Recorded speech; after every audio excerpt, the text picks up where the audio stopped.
مساء الخير مشاهدينا. طبعا احنا محتاجين وقت كبير جدا، محتاجين عدد ساعات كتيرة جدا، محتاجين حلقات كتيرة جدا علشان نقدر بس نتكلم عن جزء بسيط من الإنجازات اللي تحققت على أرض الواقع في جمهورية مصر العربية. ما يشهده المواطن وما يشهده المصريين من حجم الإنجازات فهو إنجازات عملاقة وفي وقت قياسي جدا، وفي نفس الوقت نقلت مصر نقلة حضارية. نقدر نقول ان احنا في مصاف الدول المتقدمة. اوجه تطوير كثيرة جدا هنتكلم فيها طبعا من خلال لقائي مع سيادة اللواء احمد عبد الوهاب، مساعد مدير امن الغربية للامن العام الاسبق والخبير الامني. اهلا بحضرتك. اهلا بحضرتك. يعني يا فندم، في البداية قلت التطوير التي شهدته مصر في كافة المجالات، يعني ده محتاج مننا يعني ساعات طويلة وحلقات كثيرة جدا علشان بس نحاول احنا نتكلم على جزء بسيط من هذا التطوير. لو نتكلم على أوجه هذا التطوير والتحديث وهذه النقلة النوعية لمصر. زي ما حضرتك تفضلت كده ان فعلا احنا محتاجين وقت كبير قوي، ويمكن اكتر من حلقة وحلقات مش حلقة، عشان نقول او نذكر التطوير اللي حصل في مصر في الفترة اللي هي ما بعد ثورة 30 يونيو وتولي السيد الرئيس عبد الفتاح السيسي قيادة مصر. الحقيقة الجمهورية احنا فعلا جمهورية جديدة، ده فعلا اسم على مسمى. احنا المواطن النهاردة اعتقد ان هو بيستشعر التجديد والتطوير في كل حاجة، في كل اللي حواليه، وفي كل الاحتياجاته، يعني حتى الخدمات فيها تطوير، العنصر البشري فيه تطوير، الطرق، المباني، كل شيء أصبح فيه تطوير، وتطوير سريع جدا ونقلة نوعية بالفعل.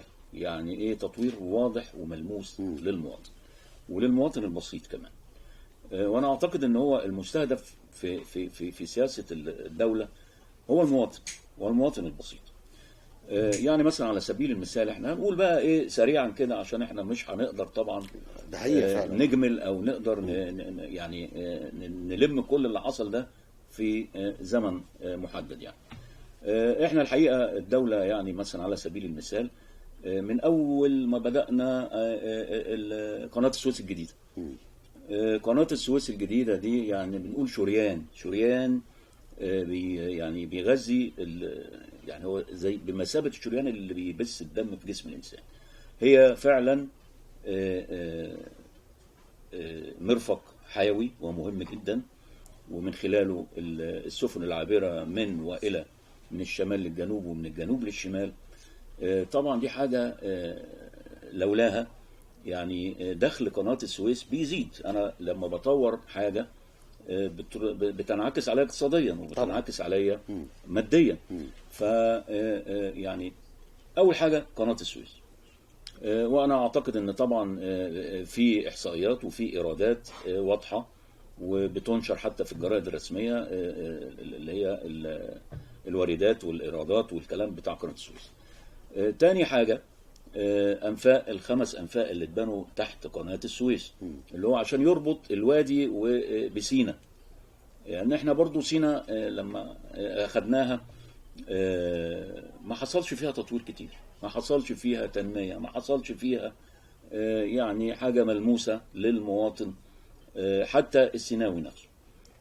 النهاردة بعد الخمس أنفاق خلاص اعتبرت امتداد الأرض بتاعت الوادي. يعني أنا أطلع من القاهرة لمنطقة سينا في ساعات، ساعة 2 3 أكون في سينا، وبرضه ممكن أقضي مشوار وارجع ساعة 2 3 أكون في القاهرة.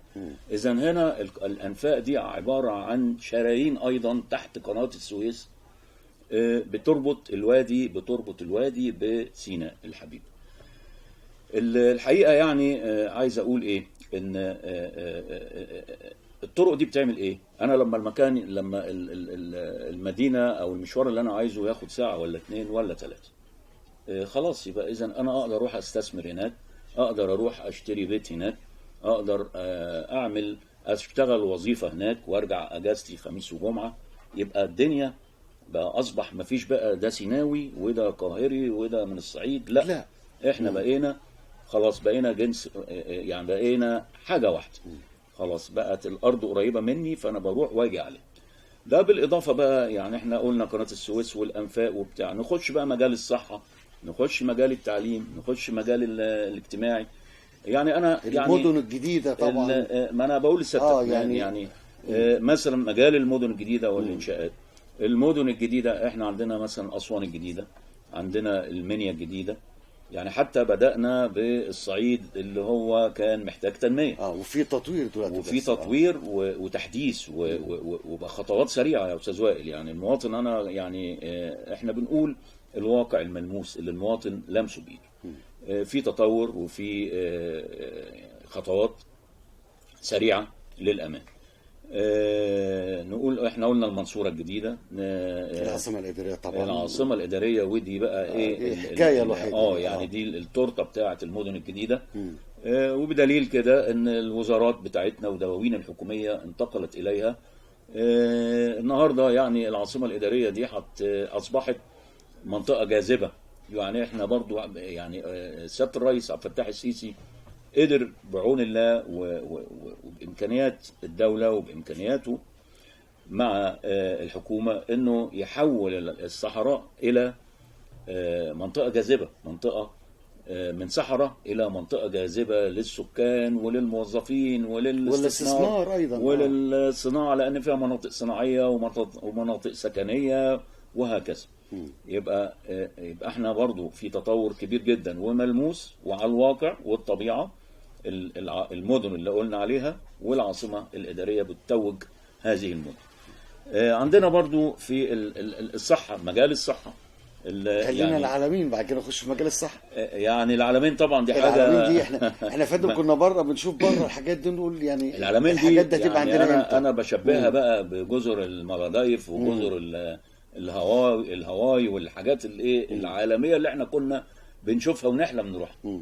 النهارده اصبح العالمين عندنا تساوي وتضاهي هذه المدن. صحيح. المدن الساحليه اللي هي الايه السياحيه. يعني فعلا اللي حصل واللي حصل في العالمين منذ يعني ايام قليله ورا يؤكد الكلام اللي بنقوله، ان العالمين اصبحت برضو يعني مدينه ساحليه على أرض مصرية زي ما بيقولوا في الإعلانات، وواقع وملموس وحاجة موجودة على أرض الحقيقة. إن العالمين المية هناك يعني أنا مش هتكلم في جمال وشياكة وحلاوة مدينة العالمين، إنما هي في النهاية هي مدينة ذكية كمان، وتنتمي للجيل الرابع أو يمكن الجيل الأكبر من كده في التكنولوجيا وفي البنية الأساسية والبنية التحتية بتاعتها.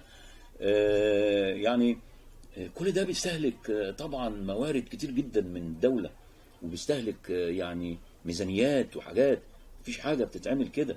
لكن علينا ان احنا نعترف والناس تحس والناس حاسة بوجود هذا التطور وهذا التقدم في شتى المجالات. نخش على الصحة مثلا، ما انا بقول لحضرتك احنا مش هنقدر الوقت مش هيسعفنا ابدا طبعا في حلقة او في 2 أو 3 ان مدى الانجازات، لان في انجازات كمان يمكن احنا مش شايفينها او غير ملموسة. احنا عندنا قطاع المصانع وقطاع شركات القطاع العام وشركات الانتاج الدوائي والكيماويات والحاجات دي، محطات الكهرباء ومحطات حصل فيها تطوير غير طبيعي. عندنا 5 محطات او اكتر او بتولد طاقة كهربية غير طبيعية، بنصدر الباقي مننا للدول التانية. كل ده مجهود، وكل ده يعني نقدر نقول ايه، احنا كنا محتاجين قيادة او سياسة او حكومة تقدر تقود مثل هذا التطور في شتى المجالات. عايز اتكلم عن الصحة مثلا. اول حاجة قضينا على فيروس سي. فيروس سي ده احنا يمكن على مدار شغلنا وعلى مدار السنين شفنا المجتمع بيعاني فعلا من فيروس سي. فيروس سي كان حاجة قاتلة، حاجة يعني الانسان اللي كان عنده الفيروس والعياذ بالله كان شبه منتهي. وشفنا الكلام ده بعينينا، الناس والمستشفيات والناس صحتها تعبانة. فلما تبقى في مبادرة من رئاسة الجمهورية للقضاء على هذا الفيروس، مهما اتكلفت ومهما اتصرف عليها فلوس، يعني الحقيقة الدولة لم تألو جهد، صرفت على هذا المشروع مصروفات وميزانيات لا طائل لها، يعني لا في قطاع خاص يقدر عليها ولا أيا كان. ونقضي على هذا الفيروس في زمن قصير، ده طبعا يعني أنا أعتقد إن دي لوحديها تسوى إيه؟ إنجاز تسوى إيه صحي صحة طبعا. الإنسان لما أنا أبقى إنسان، ويا أخي لو أنا حتى معايا مال أروم وعندي علة وعندي تعبان ومريض، أعمل إيه؟ فلابد كان برضه كان لابد بالتوازي مع التطور في شتى المجالات، الاهتمام بايه؟ بصحة الإنسان وبالعنصر البشري في المجتمع. فمنذ تولي الرئيس عبد الفتاح السيسي رئاسة الجمهورية، بدأت الدولة المصرية العمل بخطى متسارعة في كل القطاعات والمجالات. صحة الإنسان المصري كانت محور اهتمام القيادة السياسية، فتم إنشاء عشرات المستشفيات والوحدات الصحية الجديدة، وتطوير ورفع كفاءة العديد من المستشفيات والوحدات الصحية الأخرى، وتنفيذ العديد من المبادرات الرئاسية، واللي كان على رأسها مبادرة القضاء على فيروس سي ومبادرة 100 مليون صحة في كافة أنحاء الجمهورية، بالإضافة للقضاء على قوائم الانتظار للمرضى الغير قادرين، وإطلاق المشروع القومي للتأمين الصحي الشامل في عدة محافظات، وجاري تعميمه ليشمل كافة محافظات الجمهورية، فضلا عن بناء أكبر مدينة لتصنيع الدواء في الشرق الأوسط. وكانت العملية التعليمية في قلب اهتمام القيادة السياسية ببناء العديد من الجامعات الأهلية والتكنولوجية الحديثة، بالإضافة لبناء ورفع كفاءة الآلاف من الفصول التعليمية. ولمواكبة التطور السريع في عالم التكنولوجيا، تم إطلاق أول قمر صناعي مصري مخصص لتوفير خدمات الاتصالات للقطاعين الحكومي والمدني، بالإضافة لإنشاء منظومة السلامة العامة بهدف توحيد شبكات الاتصالات المنفصلة لكل جهة في شبكة موحدة لتحقيق التكامل بين الجهات المعنية بالطوارئ والسلامة العامة.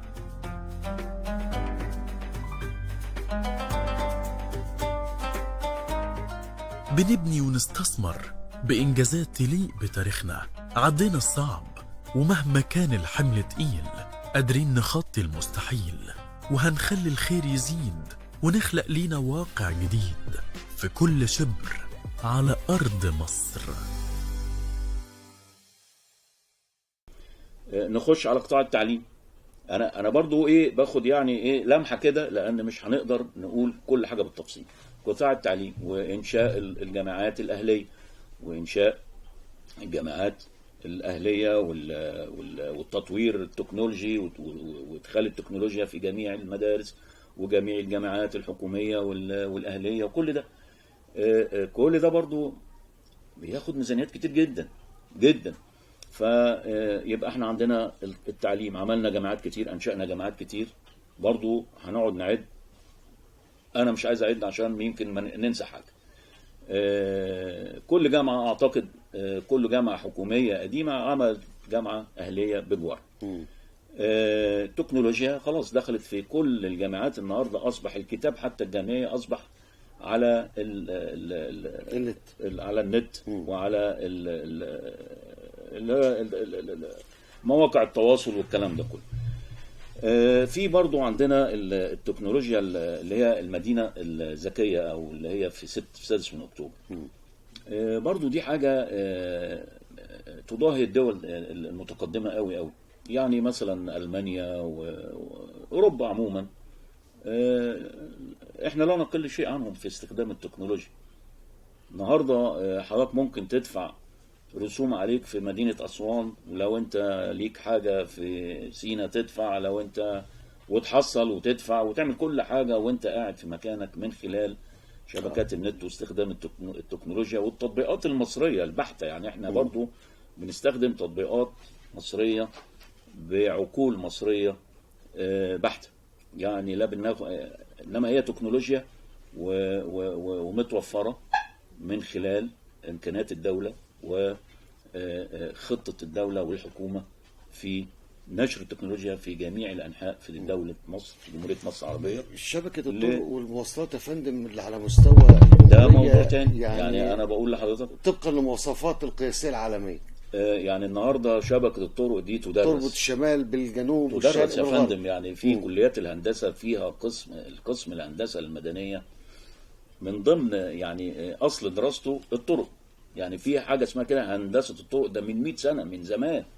تخيل ان احنا النهارده في الفتره الوجيزه من بعد ثوره 30 يونيو عندنا الكلام اللي موجود في الكتب والاقسام اللي في كليات الهندسه اتطبق على الواقع الامر. في عندنا هندسه طرق، الطرق عندنا النهارده اتطورت، الملفات، اليوترنات، المحاور، كل ده يا فندم اصبح يضاهي الطرق العالميه بالمقاييس المصريه. يعني احنا عندنا يمكن اكتر شويه، لان عندنا ما شاء الله العربات النقل بتاعتنا بتشيل ضعف اللي هي الحموله المكرره، ومع ذلك الطرق عندنا الحمد لله بتستحمل هذا الثقل او التقل بتاع العربيات دي لسنين. عايز اقول برضو ان دي برضو واخده ميزانيه كبيره من الدوله، ولولا الطرق برضو ما كانتش توصل لي البضاعه اللي انا النهارده عايز. يعني المنتج اللي بينتج في اسوان واللي بينتج في سيناء واللي بينتج في بورسعيد متوافر في جميع المحافظات. اللي بينتج من الغربيه والمنوفيه وكفر الشيخ بيروح اسكندريه ويروح القاهره والعكس. اذا ابسط حاجه في نقل البضائع للمواطن ونقل السلع وفرت وقت وجهد ومال. بالظبط. يبقى انا الطريق ده مش معمول كده، ده الطريق ده وفر جهد ومال ووقت ووفر لك السلعه. يعني ما هو انت ممكن تقول لي ما كانت السلعه موجوده، بس كانت موجوده بس فين؟ مش مكفياني. انا لو خدت حاجه حضرتك ممكن تروح المحل ما تلاقيش اللي خلصت. لا، النهارده السلع موجوده بتوازن في جميع المدن والمحافظات، الحاجه موجوده مفيش حاجه ناقصه. تدخل انت تشتري اللي انت عايزه موجود. ليه؟ علشان في شرايين مفتوحه، في طرق مفتوحه، في بضايع، في شغل رايح جاي، الدنيا ماشيه. لو حبينا مثلا هنتكلم اكتر شويه في مجال مثلا الاجتماعي، المجال الاجتماعي.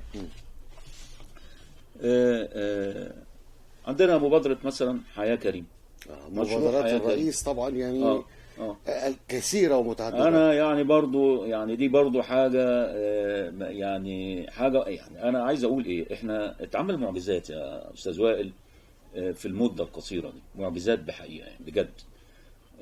ولكن احنا لازم المواطن يعني ايه يستشعر هذا المجهود. لازم العقول، لازم الناس المتعلمه والمثقفه توضح الكلام ده.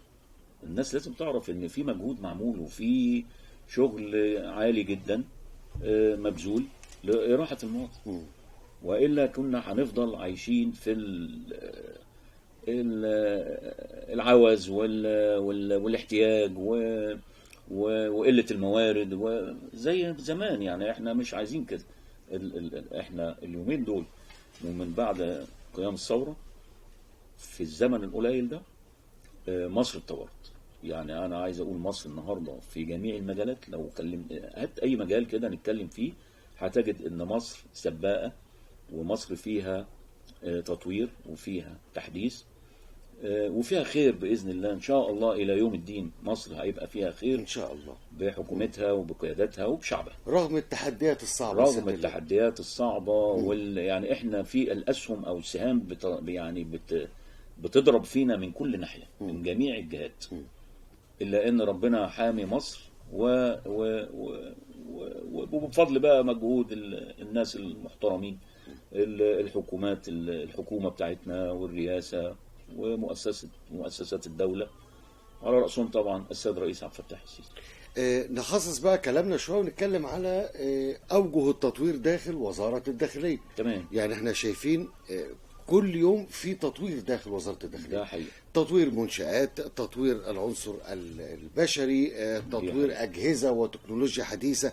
عايز أتكلم عن أوجه هذه التطوير أو هذا التطوير ومردود هذا التطوير على المواطن؟ والله يعني هو وزارة الداخلية تسعى دائما للتطوير طبعا، وبالتحديد في هذه الآونة، يعني لأن الداخلية هي يعني أنا بدون تحيز هي رمانة الميزان في المجتمع، ولا سيما المجتمع المصري.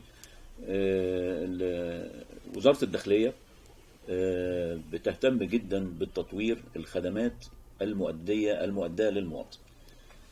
يعني برضو لو خدنا كده من أول قطاعات، طبعا في قطاعات كبيرة ورئيسية في وزارة الداخلية.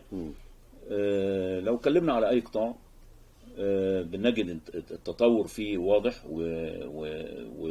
وبارز، والمواطن بيلمسه. النهارده برضو ممكن على سبيل المثال، أنا محتاج مثلا أعمل جواز سفر، محتاج أعمل بطاقة، محتاج أعمل رخصة سيارة، محتاج مثلا أعمل فيش وتشبيه صحيفة حالة جنائية. الحاجات دي النهارده أنا أقدر أعملها وأنا في مكاني من خلال شبكة النت. بجدد بطاقتي، بعمل باسبور السفر بجدده، كل ده أو الاحتياجات اللي هي مهمة ومهمة جدا جدا للمواطن. النهارده يقدر المواطن يعملها وهو في مكانه من خلال النت والتطبيقات اللي وزارة الداخلية عاملاها لإراحة المواطن ولإسعاده وراحته. صحيح.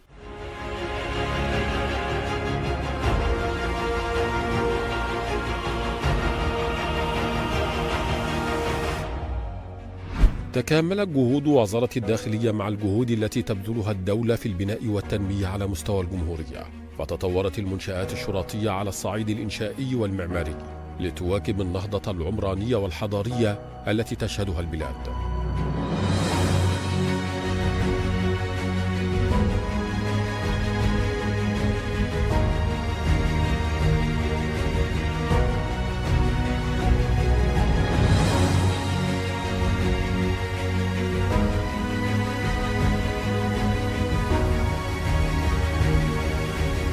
وشهدت الخدمات الأمنية والجماهيرية التي تقدمها وزارة الداخلية تطوراً كبيراً مع التوسع في استخدام التكنولوجيا الحديثة لتقدم بشكل حضاري وميسر يلبي تطلعات المواطنين في الجمهورية الجديدة، مراعية في ذلك حقوق الإنسان.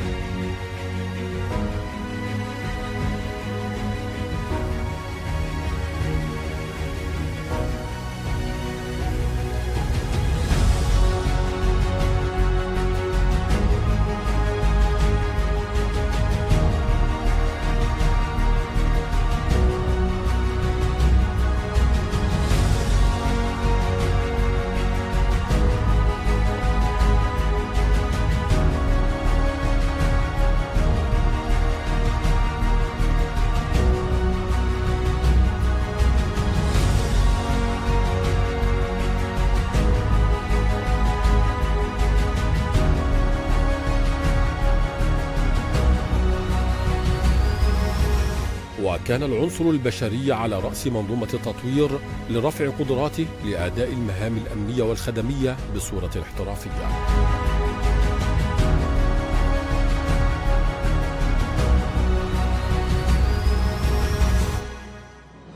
امتدت يد التطوير إلى السجون، حيث تم هدم السجون التقليدية التي تقادمت بنيتها وأدواتها، وأنشئت مراكز الإصلاح والتأهيل كبديل لها، وهو ما جاء تتويجا لجهود الدولة المصرية في إحداث نقلة نوعية في المنظومة العقابية، تماشيا مع الاستراتيجية الوطنية لحقوق الإنسان التي أطلقها رئيس الجمهورية.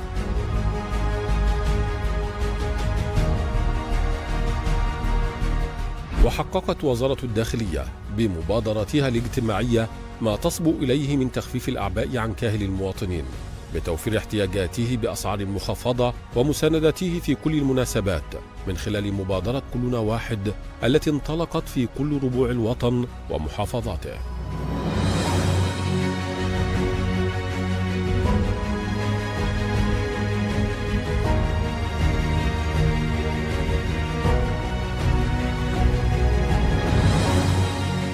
المبادرة وتحت مسمى جيل جديد شملت المناطق الحضرية الجديدة التي أنشأتها الدولة كبديل للمناطق العشوائية، واستهدفت وزارة الداخلية بها تطوير قدرات شباب وطلائع هذه المناطق الثقافية والعلمية وترسيخ روح الولاء والانتماء لديهم.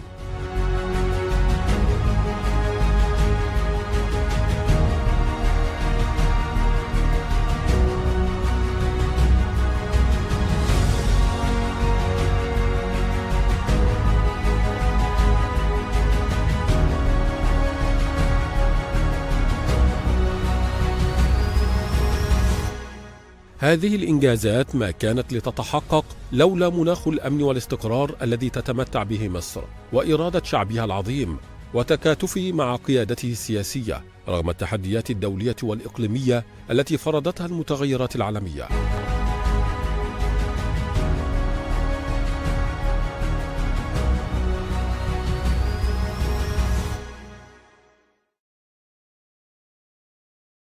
طبعا يعني سياده اللواء زي ما حضرتك ذكرت في السابق ان ايضا الدوله ووزاره الداخليه اهتمت بالاساس بالبنيه التحتيه، يعني المنشأ في حد ذاته، القسم، تمام. المكان نفسه في حد ذاته. أيوة. ده برضو كبدايه كان مهم جدا، والشكل الحضاري الذي يتناسب مع الجمهوريه الجديده. تمام. على سبيل المثال مثلا الأبنية، أقسام الشرطة وأقسام الخدمات المرورية والجوازات السفر اللي بتتعامل مع الجمهور اليومي. المباني دي أو المنشآت دي تطورت تطور غير طبيعي، وتطور يعني في فكر وفي هندسة. يعني انت مثلا هتاخد من شباك، هتعدي من شباك 1 لشباك 2 لشباك 3 بالترتيب. كان زمان يعني او قبل كده ما كانش فيه اصلا شبابيك ولا كان فيه اصلا ترتيب ولا حاجة. يعني كنت انا شخصيا واحنا صغيرين كنا نشوف مثلا السجل المدني ده، الناس كوم كده واقف على السجل المدني، مفيش طابور، مفيش نظام، مفيش خدمة. يعني ما هو مش كل الكوم ده داخل عايز يعمل بطاقة، لان في واحد من الناس دي عايز يعمل بطاقه، وواحد تاني عايز يعمل قيد عائلي، وواحد تالت عايز يعمل قيد فردي، وواحد رابع عايز يعمل شهاده ميلاد. طيب يبقى احنا لما نقسم ونفهرس وننظم يبقى انا كده بريح المواطن بالظبط، وبديله الخدمه في صوره جميله جدا وسهله وميسره، ولدرجه ان هو يطلع يشكرني يقول لي متشكر جدا على النظام ده. في ناس فعلا احنا حضرنا طبعا واحنا في الخدمه، المواطن اللي بيقدر يعني بيطلع بيقول لك متشكر قوي على اللي انتوا عاملينه ده. الحقيقه في مثلا يعني ومع هذا تطوير اهتمت الداخليه برضو، وزاره الداخليه بتطوير العنصر البشري باقامه الدورات التدريبيه والدورات التنشيطيه والفرق التخصصيه. يعني في اكاديميه الشرطه في مراكز كتير جدا تخصصيه بتدرس او بتدي فرق تدريبيه لرفع كفاءة الموظف أو السادة الضباط القائمين على العمل مع جمهور. وده يعني أصبح سياسة لصيقة بوزارة الداخلية، إن التدريب المستمر على أحدث حاجة وأحدث أجهزة وأحدث حتى طرق في الإدارة. دي حاجة معترف، يعني حاجة إحنا الناس لمسينها. يعني النهاردة جميع القطاعات، مخدرات، أحوال مدنية، جوازات، أمن مواني، مرور كل ده فيه له تدريبات ودورات خاصة لرفع كفاءة الموظفين القائمين على العمل. بالظبط. لو انتقلنا لتطوير السجون وتحويلها إلى مراكز إصلاح وتأهيل، ما عادش في حاجة اسمها مسجون، لا أصبح في حاجة اسمها نزيل. بالظبط. يعني برضو ده من ضمن برضو ما هو ده حقوق الإنسان. بالظبط. دوت حضرتك يعني قطاع السجون ده بقى برضو من القطاعات التقيلة جدا اللي وزارة الداخلية اهتمت بها قوي، لأنها تتعلق بحقوق الإنسان. أنا دلوقتي عندي واحد محبوس حريته، ده بحكم محكمة، المحكمة حاكمة عليه بحبس حريته سنة 2 3 شهر 2 3. أنا ما بحطوش كده يعني في الحبس سنة 2 3 كده إنسان بلا هدف ولا بلا تنمية ولا بلا، لا، وزارة الداخلية اهتمت قوي قوي قوي بالعناصر البشرية دي، وهذه طاقات موجودة عندنا، قد يكون منهم المتعلم والمثقف والصنايعي والمهندس والدكتور. فالحقيقة وزارة الداخلية عملت ورش عمل وعملت قطاع، يعني أولا اهتمت بالمباني بتاعتهم الأول، أبنية على أحدث مستوى وتضاهي سجون أوروبا وأمريكا. يعني احنا النهاردة بناخد الطرازات الأجنبية والأوروبية والأسيوية جميع يعني احنا نقدر نقف في لجان حقوق الإنسان ونقول تعالوا ادخلوا فتشوا عندنا، وهم بيجوا بالفعل بيشوفوا. وهم بيجوا بالفعل. يعني احنا يعني اي منظمة دولية حابة تدخل السجون وتفتش على ايه اللي بيحصل جوه، انا اعتقد ان احنا هنطلع بنتيجة اكسلنت فوق 100، لان احنا فعلا مطبقين نماذج يمكن مش في اوروبا كمان. فتجد ان احنا السجن مثلا وادي النطرون ده على سبيل المثال، احنا عندنا احنا الوزارة لمت جميع السجون اللي هي في المحافظات وعملت سجن مركزي في وادي النطرون نموذج. مركز اصلاح مركز هو يعني حتى الاسم. كلمة سجن دي اتشالت وبقت مركز إصلاح وتقويم.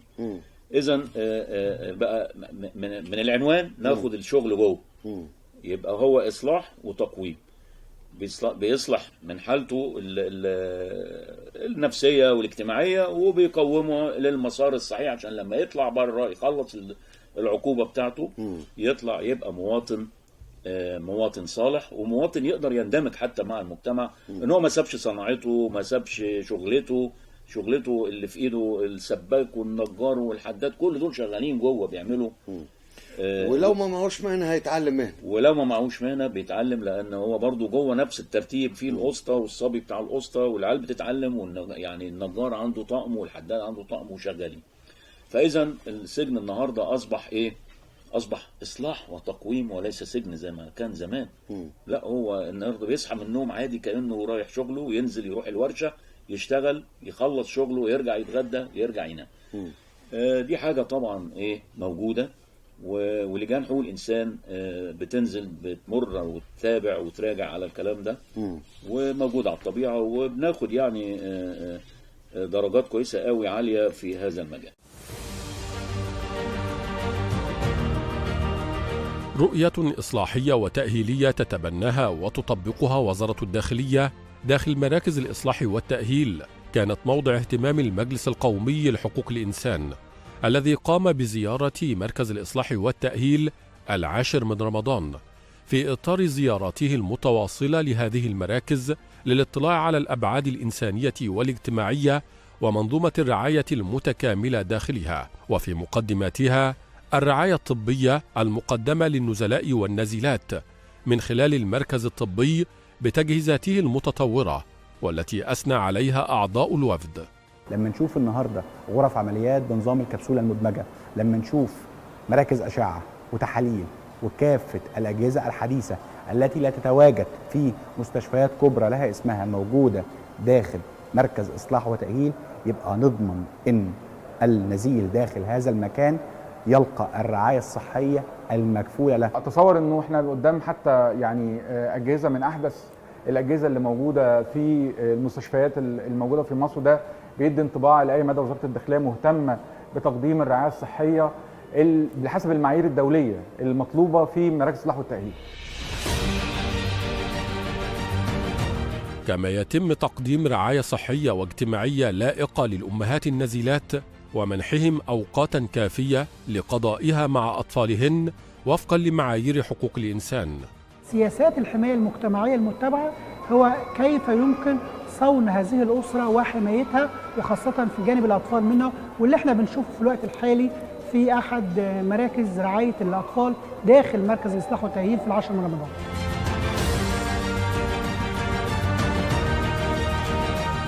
جولة الوفد داخل مركز الإصلاح والتأهيل 10 من رمضان كشفت عن مدى التطور الكبير في برامج الإصلاح والتأهيل التي تطبقها وزارة الداخلية، والتي يأتي في مقدمتها الحرص على تعليم النزلاء حرفة سواء يدوية أو صناعية حتى يتمكنوا من إتقانها، وهو ما انعكس على جودة المنتجات نتاج عمل النزلاء والنزيلات.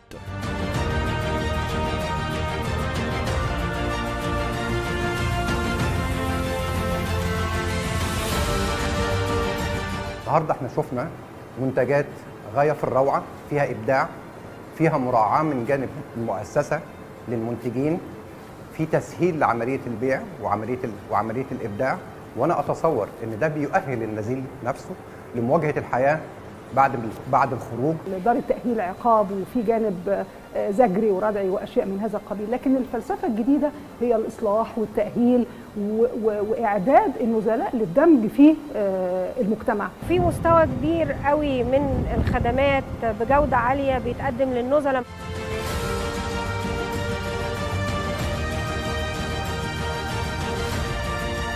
كما حرص الوفد على زيارة عنابر النزيلات للاطلاع على الظروف المعيشية داخلها ومدى الخصوصية التي تتمتع بها النزيلات داخل هذه العنابر. دي أول مرة نخش عنابر السيدات، وأنا حقيقي مبسوطة جدا باللي أنا شايفاه، لأن كان في بعض الإشاعات اللي أنا كنت حابة بنفسي كعضو مجلس أجي أطمن منها، وحقيقي اللي احنا شفناه دلوقتي يعني أنا فخورة من النظافة، من مستوى السيرفيسز اللي موجوده. انتوا لما بيكون عندكم اي احتياج، حد تعبان عنده مشكله صحيه، بتعملوا ايه؟ بننادي على الكابتن او الحارسه بتيجي هي تفتح وتطلع المريضه بقى المستشفى بالليل. هل في كاميرات حسيتوا ان في كاميرات بتصوركم؟ لا مفيش في الاوضه. طب فين الكاميرات؟ فين؟ بره في الطرقه. لكن هنا في المكان جوه مفيش كاميرات. في العنبر ده وفي بقيه العنابر بتوع زمايلي كلها نفس دول. كنا سامعين بفكره الكاميرات اللي في الزنزانات خاصه للنساء. احنا اتاكدنا انه مفيش، ودخلنا وشفنا واتفرجنا وشفنا كذا زنزانه تاني. حضرنا المجلس القومي لحقوق الانسان وزرنا العنابر وتاكدنا ان غرف النزيلات ما فيهاش اي كاميرات، وان فعلا الكاميرات اللي موجوده في الممرات، هي موجوده في مواقع تضمن تامين وسلامه النزيلات.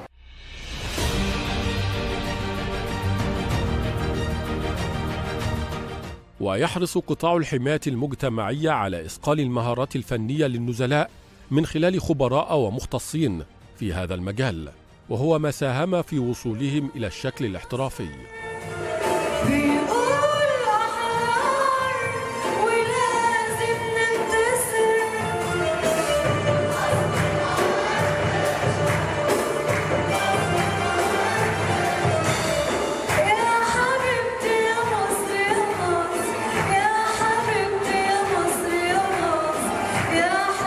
شفته النهارده في الحقيقه يعني بالفرقه الموسيقيه الموجوده، بالعازفين، بالمغنين، حتى بالكورس، وهذا الاندماج الكبير والاحساس النفسي المرهف، من المؤكد انه ده هينعكس على سلوكهم في فتره اقامتهم هنا وكمان لما يخرجوا للمجتمع.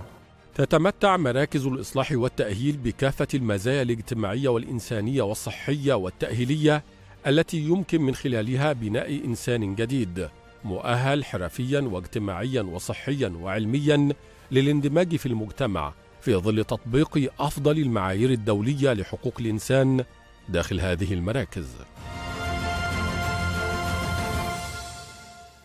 لو اتكلمنا يا فندم عن توجيهات القيادة السياسية، سيادة الرئيس عبد الفتاح السيسي بمواصلة تضافر كافة كل الأجهزة، أجهزة الدولة لتخفيف العبء عن المواطنين.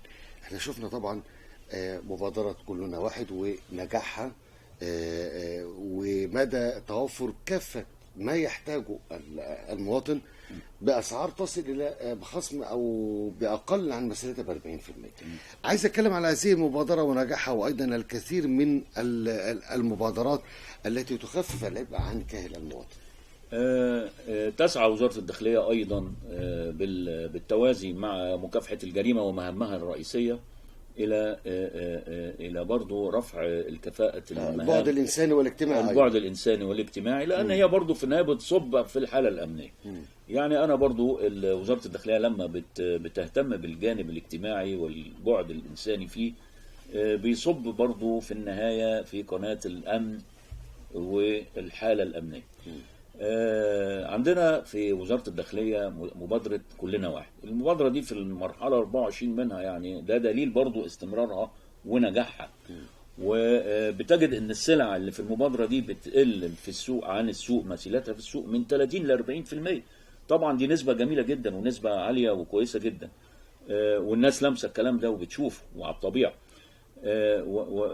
ونجاح المبادرة دي بيؤكد او هو ليه المبادره ممتده وليه احنا في المرحله ال 24 منها ومستمره. علشان ايه؟ لان في فعلا اتفاقيه بين تجار الجمله والمنتجين والتجار التجزئه والغرف لغايه التجارية. المواطن مع الغرفه التجاريه. يبقى انا ماسك الموضوع من اوله، يعني انا يعني الموضوع مش تهريج ولا موضوع بسيط، لا ده احنا جايبين الناس المتخصصين، واتفقنا والوزاره عملت معاهم اتفاق ان بعض السلع يبقى جزء من السلع بتاعتهم عليه التخفيض ده، وهذه السلع هي نفس السلع اللي بره. يعني انا راجل لو انا غير قادر انا باخد من الجزء المخصص للمبادره. انا لو مواطن قادر وبتاع خلاص انا بروح اشتري من السوبر ماركت الحر. فاذا هي المبادره ناجحه ومبادره عظيمه جدا جدا ومستمره. وبرضه للعلم يا استاذ وائل، هي موجوده ليها المبادره كلنا واحد، ليها منافذ ثابته ومنافذ متحركه زي السيارات اللي هي السيارات الحفظ المواد الغذائيه اللي بتتنقل ما بين الميادين وتصل والشوارع كمان. وتصل للقرى والنجوع. وكمان في بعض المحلات الكبرى مشتركه في هذه المبادره. سلاسل المحلات الكبرى يعني لها دور ايضا. سلاسل المحلات الكبرى ايضا يعني عشان برضو ما انا ممكن واحد يبقى الناس اللي هي بتؤدي الخدمات للمناطق الراقيه عنده في المنطقه الراقيه دي عنده سلسله من السلاسل المحلات الكبيره بتقدم له نفس السلعه بنفس التخفيض، مخصصين جانب من 30 ل 40% مخصصين له جانب لهذا. فمن هنا بنؤكد على نجاح هذه المبادرة واستمرارها حتى الآن. استعدت وزارة الداخلية لإطلاق المرحلة 24 من مبادرة كلنا واحد تحت رعاية رئيس الجمهورية، والتي تأتي تزامنا مع بداية العام الدراسي الجديد لتوفير السلع الغذائية وغير الغذائية والمستلزمات المدرسية بأسعار مخفضة تصل نسبتها إلى 40%. وتأتي هذه المرحلة بعد النجاحات الكبيرة التي حققتها المراحل السابقة من المبادرة في تخفيف الأعباء عن كاهل المواطنين. واستنادا إلى هذه النجاحات فقد شهدت المرحلة زيادة كبيرة في أعداد الكيانات التي حرصت على المشاركة فيها، من أصحاب المصانع وكبار التجار والموردين وأصحاب السلاسل التجارية والمكتبات الكبرى، تمهيدا لإطلاقها في 7 من الشهر الجاري، حيث تم عقد اجتماعات معهم أعربوا خلالها عن تقديرهم للمبادرة ودعمهم لها. حاجة جميلة إن كل سنة بنشوف زيادة بشكل كويس قوي وإقبال، وبنحس بدورنا ودور الوزاره في خدمه اهالينا. يعني الادوات المكتبيه هو الموسم الحالي بتاعها، عشان كده احنا عاملين خصومات هتوصل ل 40%. الخصومات ديت هتحس بيها كمستهلك، لان احنا في المبادره بنشتغل من المصنع لمنافذ التوزيع الخاصه بالمبادره على طول. بنشارك بكل المنتجات اللي موجوده عندنا، الادوات المدرسيه كلها من اول الحاجات المستورده لغايه الحاجات التصنيع المحلي. بنطرح جميع انواع الملابس بتخفيضات تتراوح ما بين 30 و 40% في هذا الموسم، بدعم من وزاره الداخليه ومجهوداتهم اللي هم برضه بيبذلوها معانا. هنشارك في باك تو سكول سيزون، خصومات تصل لحد 40%، وكمان في حاجات بتسهل على عميل الدفع، ممكن تصل 6 شهور بدون فوائد، فدي برضه حاجه بتسهل قوي. موجودين مع المبادره عشان ندعم بيها المواطن في خلال دخلت على سيزون المدارس طبعا، فاستهلاك الجبن بيبقى عالي، وده منتج رئيسي طبعا موجود معانا في الفتره دي. الفكره بتاعت المبادره ان احنا بندي المنتج بتسعر التكلفه للمبادره دايركت على طول، لا احنا بناخد هامش ربح ولا السلسله بتاخد هامش ربح. نحب نتوجه بالشكر لكافه الساده المسؤولين على راسهم سياده الرئيس عبد الفتاح السيسي ان هو اتاح لنا الفرصه دي للمشاركه في المبادره دي.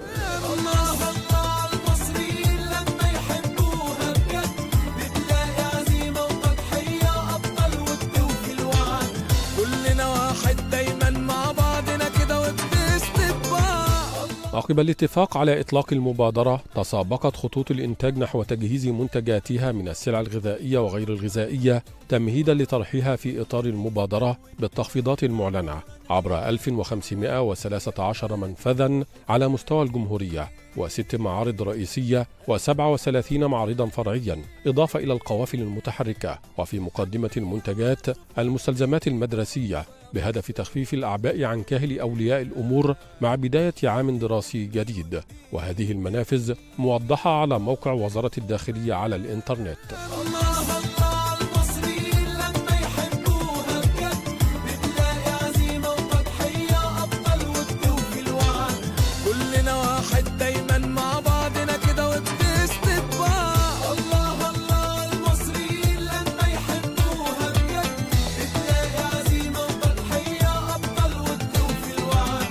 احنا النهارده موجودين لاعلان مشاركتنا في مبادره كلنا واحد تحت رعايه السيد رئيس الجمهوريه عبد الفتاح السيسي. نشارك في المبادره دي بمنتج فيكتوريا اللي هينزل في الشوادر والمعارض المخصصه للمبادره. المبادره دي مستمره واحنا مشاركين فيها من اكثر من سنه عشان نوفر البقوليات والسلع الاستراتيجيه باسعار مخفضه في مجموعه السلاسل والتوكيلات وجميع الاماكن اللي بتوفرها للمواطن المصري. بنعرض منتجاتنا اللي معروفة في السوق المصري والسوق الإفريقي بأعلى جودة، احنا بنعرضها بأقل هامش ربح وأسعار تناسب الجميع. يا بلادي روحي فداليكي،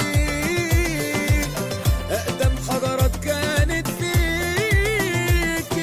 كل هذه التجهيزات لإطلاق المرحلة 24 من مبادرة كلنا واحد تؤكد أنها مرحلة استثنائية ستشهد الكثير من التخفيضات في ظل المشاركة الضخمة من المصانع والتجار والمكتبات والسلاسل التجارية لتحقيق الوفرة في المعروض، وهو ما يؤكد على أن وزارة الداخلية تسعى دائما نحو دعم الأسر المصرية في كل المناسبات وتلبية احتياجاتها بأقل تكلفة ممكنة.